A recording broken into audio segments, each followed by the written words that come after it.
Hello and welcome to the Spring Championship of Online Poker. This is the event we've all been waiting for. It's the Scoop 2009 main event, $10,300 entry, 502 people played here, and it was a guaranteed over $5 million, and we reached that. I'm David Tuckman, joined by Nick Welthall. I am out of my mind excited. Nick? I am also out of my mind, but in a slightly more British way. But it's really exciting because not only have we got big money, not only is it a huge event, but the final table is delivered in terms of names. We've got almost a who's who of online MTT players. It's amazing. Well, I'm going to be asking you about them in a second here. First place, nearly $1 million. And here it is, the 9 players we have remaining. And you can look at the list here. Pearl Jammer, Chowderhead, Steve Money, j.thaddeus. We're talking about a who's who, aren't we? Absolutely, and another guy on that leaderboard who you can see moving up in the early going is Mormon1, ranked the top online poker player worldwide in January 2009. He's been right up there for quite a few months. British guy perhaps quite hasn't made the headlines of some of these players yet, but for people in the know, they know how good this guy is. Maybe this is the big event where he really makes his mark. Definitely could be. By the way, the short stack Teacup Poker with Ace-9 in the cutoff seat, he actually has 15 cashes in this year's Scoop. That is a little bit scary, isn't it? There's only 22 events. Yeah, you wonder what he was doing in the other 7. Just relaxing with a cup of tea.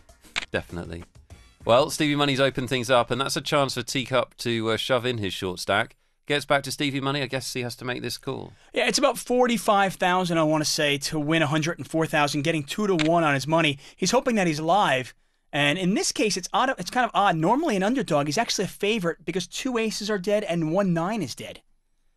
Well, we'll see if that holds up. Teacup, of course, hoping the ace. Well, there's the 8. Ace required for Teacup Poker. There isn't one. And we're going to have our 9th place finisher. Adds to that amazing resume of cashes, $83,332 for 9th place. That's a phenomenal scoop for him, really. Yeah, it really is. He actually has 3 final tables, runner-up in Scoop number 15. On we go, 8-handed. Mormon1 has managed to chip up quite a lot since the start of this final table. He's still one of the shortest stacks, though.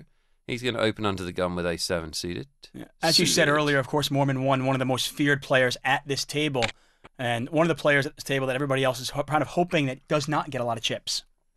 I never know what to do with Stevie Money's hand in a full ring game when somebody's opened. It's like, don't like any of my options. Do you know what I mean? It's a tough hand to play. I like it better in position. Out of position, it's really, really tough. In position, there are some things you can play here. Now, Mormon1 has flopped the spade draw, and it's pretty much a coin flip here. But if Mormon1 puts some heat on Stevie Money, it's going to be difficult for Stevie Money to continue. Certainly a board that hits Mormon1's normal under-the-gun range. Those Broadway cards, although these days that doesn't mean as much as it used to. Players opening all kinds of things. Well, I think Stevie Money was deep enough to make this call. You know, good players aren't afraid to play flops. I know a lot of players that are inexperienced and that aren't quite as good, they're scared to play flops. But in position, you can't be scared to play flops. Well, he's continuing to play the flop. He's floated this flop, called Mormon's bet. Mormon's going to fire again, and I think that'll end things, unless Stevie's going to get really creative here. Well, he's got to realize that Mormon1 has pretty much pot committed himself to this pot. And he doesn't care, and sure enough, Stevie Money moves all in. Mormon1 calls this. Mormon1 was pot committed, no help on the river, and amazingly, Stevie Money's ace high is going to be good. Strange raise by him? I thought it was a really strange raise. He's going to win this with ace-10 high. Obviously the best 5 cards play. Both players with a pair of jacks, king, ace-10 plays. And I thought Mormon1 really pot committed himself with that 60,000 bet on the turn. I don't think there was any fold equity there. Obviously, Stevie Money thought maybe his ace-10 was good, or maybe miscalculated and thought there was some fold equity. Well, it worked out well for him. Not so much for Mormon1. We know we'll be seeing him on final tables in the future. 112,000 for 8th, and more action here on hand 35. This time, Reagan 70s opened things up, and the 3-bet from Pearl Jammer. You're going to see a lot of this at this table, I think. Aggressive 3-betting in position. Yeah, of course. And j.thaddeus there, you see him in the big blind, quickly gets rid of the ace-jack. He sees a raise and then a re-raise, and he quickly gets rid of ace-jack offsuit, not a hand he wants to play out of position, to 2 raises. We've jumped on to hand 50. In the interim, Chowderhead has chipped up a bit. He's now on 700,000. There's a little 700,000 club, 5 members. Maisel, Bowie and j.thaddeus are the odd men out, and these two in the blinds. Yeah, it'll be interesting to see how Thaddeus plays this one. He's got the snowmen in the blind. Now, he has to play this one out of position, and he's very deep, and so is Pearl Jammer. Now, he's going to re-raise this one. I was just going to say he's 3-betting all day long here. Well, I know he's going to 3-bet, but now it's a difficult spot, because Pearl Jammer can easily call this because he's deep enough.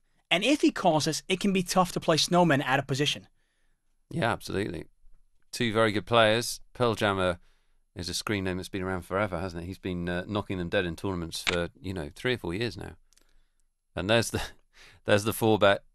Yeah, and this is where Thaddeus is in a tough spot. He's very, very deep. So is Pearl Jammer. And Thaddeus is not going to give up here, but that might win the pot. I mean, talk about heart from these 2 players. Could be my first 6-bet bluff that I've ever seen if Pearl Jammer can raise again. These 2 going to war. Neither of them's really brought much of a weapon. Oh, so close. He probably thought about it as well. Well, he thought. I mean, the funny thing is, if Pearl Jammer moves all in there, he wins the pot. There's no way Thaddeus is going to call that. I don't know. Really? Know. You think so? I don't know. We'll never know. These guys will go with their reads. The interesting thing about that is you've got a super aggressive player in late position and a super aggressive player in the blinds, and neither of them believe that either of them had a premium hand, right? It's good stuff. Love it. j.thaddeus is back in action. Raises up, and Chowderhead calls. Now, this is that ace-10 you talked about before, and it's a big difference here because Chowderhead is out of position with the ace-10, has no idea where he is. Earlier, we saw Stevie Money knock out Mormon with ace-10 in position. Yeah, it's one of those things, isn't it? Playing ace-10 out of position against a good player, like good luck and God bless, because you'll need it. And Chowderhead is going to lead out with the ace-10 with completely nothing. Gets called by Thaddeus. Now, the one thing that's interesting... And now what does he do? And now this is the thing. Yeah, exactly. Now, the one thing that was really interesting with Chowderhead's play is he leads out. Now, he could be leading out with a king, could be leading out with spades. Now, the spade got there, and in actuality, his 10 got there. What does Thaddeus do? Well, Thaddeus either throws his hand away or he represents a much stronger hand, which he's now doing. I mean, his call there on the turn looks really strong. Because, he's not supposed to be calling with the hand he's calling with. And Chowderhead's in a horrible spot. And, these are really great players, but it goes back to poker basics, which is you play these kind of hands out of position, you get into this kind of spot, don't you? You're 100% correct. I mean, you look at this flop.